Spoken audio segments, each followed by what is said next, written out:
So today I decided to do what Scott Keller told me to do, is to buy an electric fuel pump.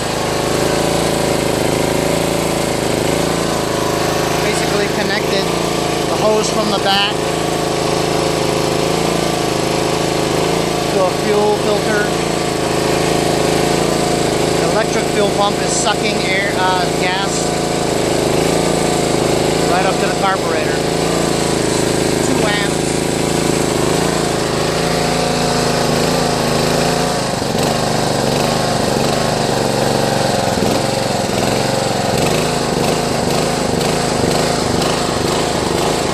Not sure why it's surging like that. Carburetor's clean. Has to do with the gas, for sure. Because this is pumping no matter what happens, you know? So I'm thinking maybe too much gas, or is that possible, you know? It actually runs nice now. So you just have to make sure that this pump is lower than the fuel tank. So the fuel tank is right there, okay? That's the bottom of it. You just got to make sure that this thing is below it. See how I move that around and it kind of surges?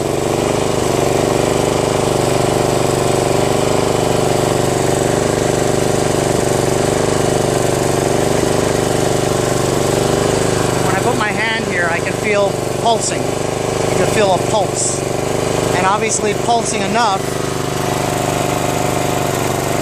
to get fuel in here. Originally, the pulsing system that I had, I used the valve cover breather hose. It had a slight pulse, but not strong enough to suck enough fuel all the way from the back to the front, you know? So this one, as you can see, it's got plenty of fuel that it's sucking through here, and not way too much, because it's not filling up, you know? Then you know it's way too much. It seems to run okay, but it kind of, you know, surges.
Again, it could be my carburetor problem too. But like I said, I cleaned the carburetor and it was running fine, but those things could happen. Anyway, so this is installing a electric fuel pump. I just basically tapped into my my lights, the light switch.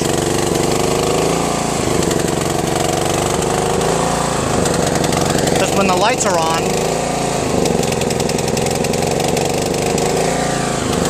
fuel pump is on.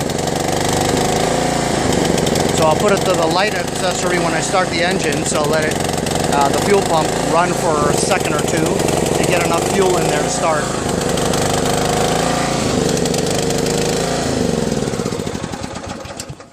And then you turn it off and it's off, you know. You turn it to one accessory, right? And you can hear it. It's working.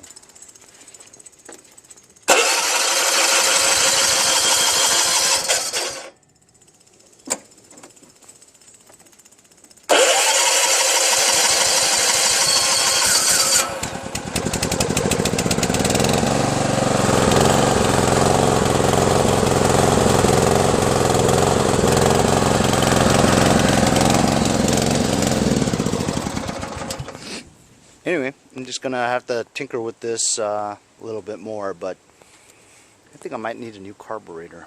Because remember, this carburetor was in complete shambles.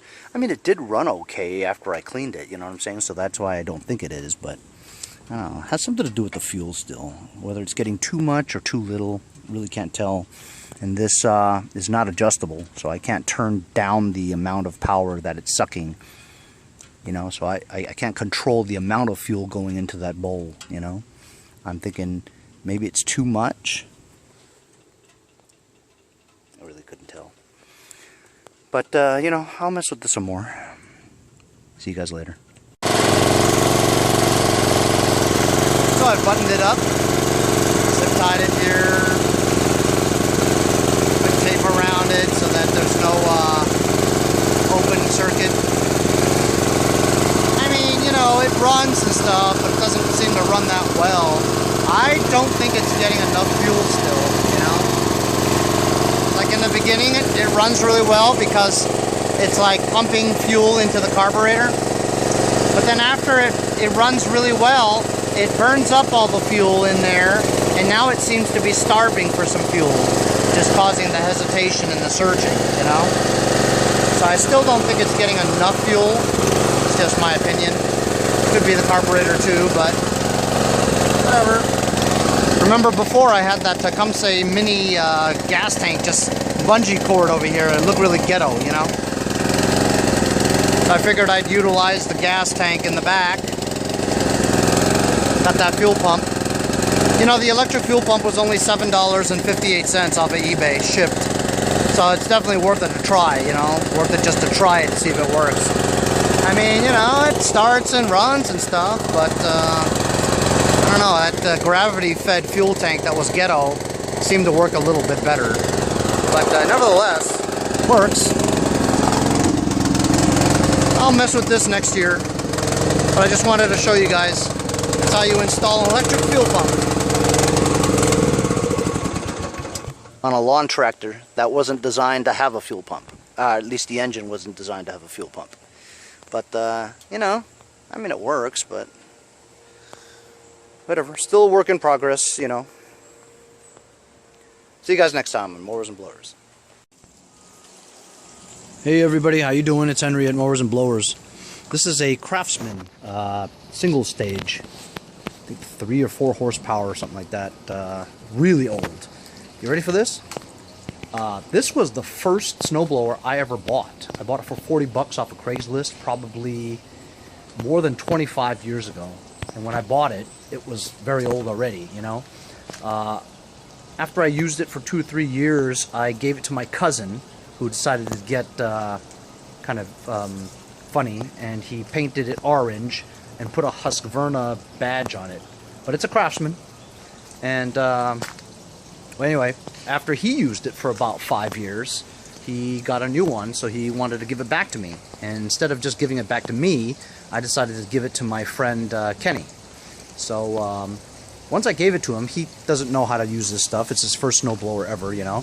So he put some 2-cycle oil and gas mix in here, and he primered it, and it fired up, but it dies, you know. So it only dies on primer. So it probably just needs a carb clean. So today I was in Queens to see my mom, and I figured I'd come over here and clean his carb for him. Of course, he's not home, so I had to break into his backyard and open his garage to get it out. But anyway, I'm here, so I'm gonna try to start it up and show you guys what I'm talking about.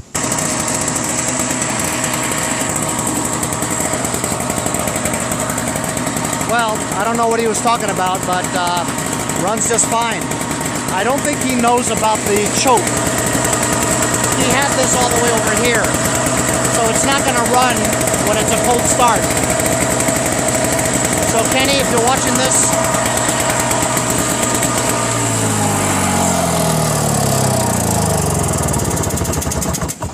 So Kenny, if you're watching this, power on for a cold start, primer a few times. This choke lever has got to be all the way to the right, okay? And once you start it,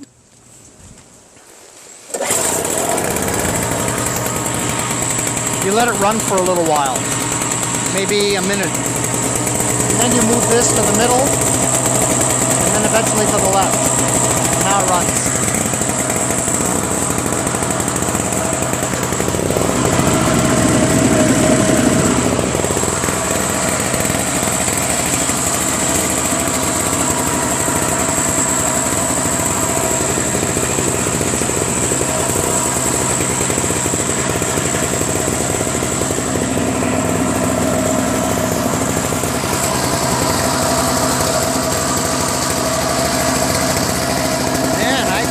Can't even turn this thing.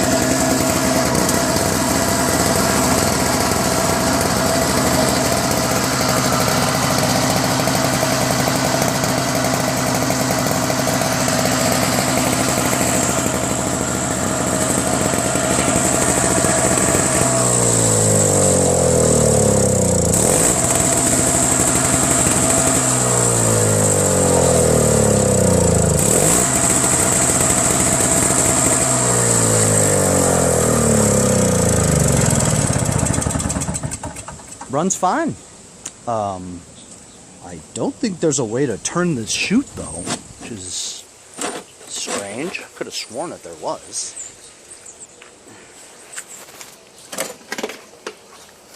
This baby even has electric start. How about that? As you can see, it's missing the assembly to turn the chute. Well, I think, Kenny, if you have an idea, you could just like put some kind of a little handle here where you can just turn it by hand. You know what I'm saying? Left and right. That'll work. Just tighten this thing. You should be okay. But anyway, just to follow up again. On a cold start, this has got to be all the way over here to full choke. Okay? Then you prime it, you pull it, it starts. Once it starts, you put it to the middle, let it run for a bit. And then when it's warmed up pretty well, you move it to the run position. There's nothing wrong with it. Seems like it runs pretty well. I didn't have to do an oil carb clean after all. Oh well. This thing's like 40-something years old. Still runs good. See you guys next time on Mowers and Blowers. Now I'm at my mom's house.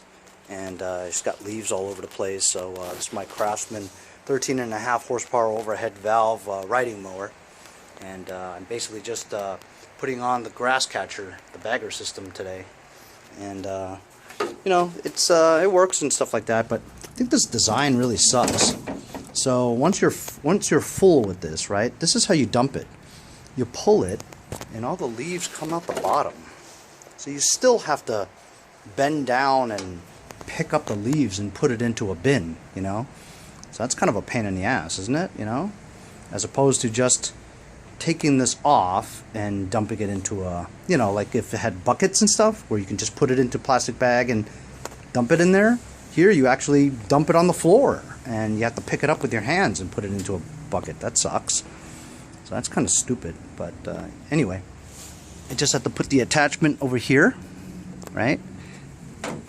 Lift this cover, put the attachment on, slip this chute in there, sticks out this side over here, and this thing's busted over here, so I gotta figure out a way to jig this pressure thing to keep the lid down, spring loaded. So I'm gonna stick a screw in there, have it stick out so it goes through this hole here, and then it keeps this lid closed.